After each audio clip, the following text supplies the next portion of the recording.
Thank you, Jim. Jim's kindly given me a whole 5 minutes to finish off this sentence. Thanks, Jim. It's really good. Forgive me if I'm rushed. It's fairly contentious, but I'm assuming that's what the idea is. Agronomy is what we as technology developers and promoters believe is the principal means by which farmers make a living.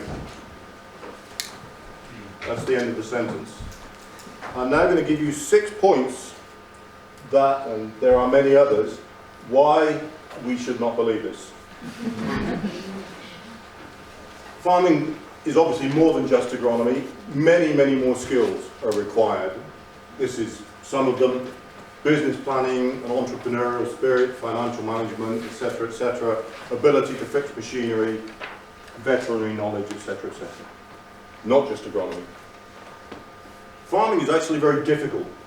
For instance, in the UK, people go to college from 1 to 3 years to learn how to be farmers, to get certificates, diplomas, degrees in agriculture, to learn all the skills necessary to farm successfully. And even then, many farms, which would be considered huge commercial enterprises in developing countries, simply aren't viable without massive subsidies. So farming's not easy.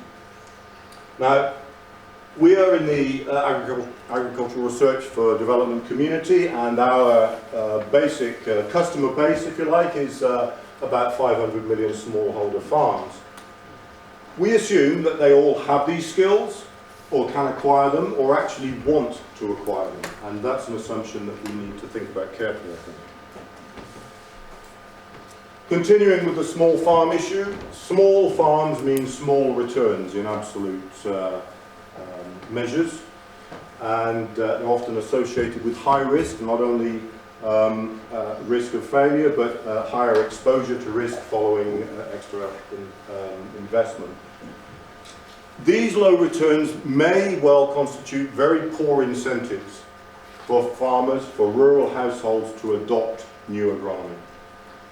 It might not be at the top of their wish list for improving their well-being. And again, we assume otherwise. We tend to go to farmers assuming they are full-time, enthusiastic farmers who think about little else.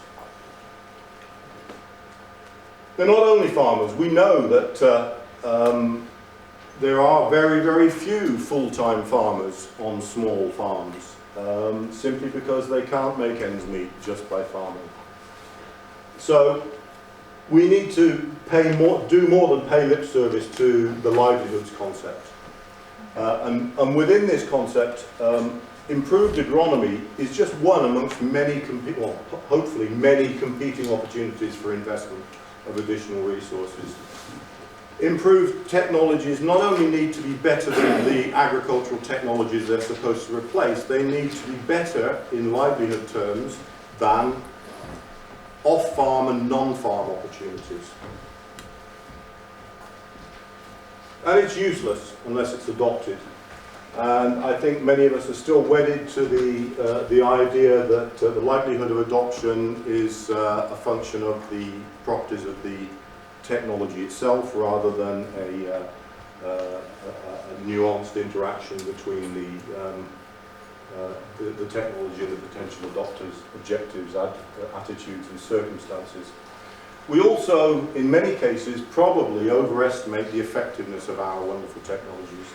And there are many reasons for this. Some of these are, well, we like them because we've spent our lifetimes developing them, some costs.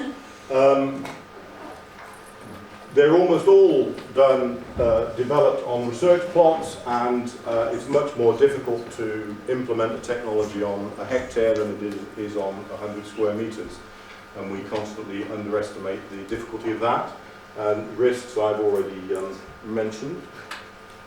Finally, if after considering all these we find that improved agronomy is actually not in the best interests of many rural households, is it actually ethical to continue to promote them, to waste their time, to waste our resources in a sector that might not be particularly important to them? Thank you.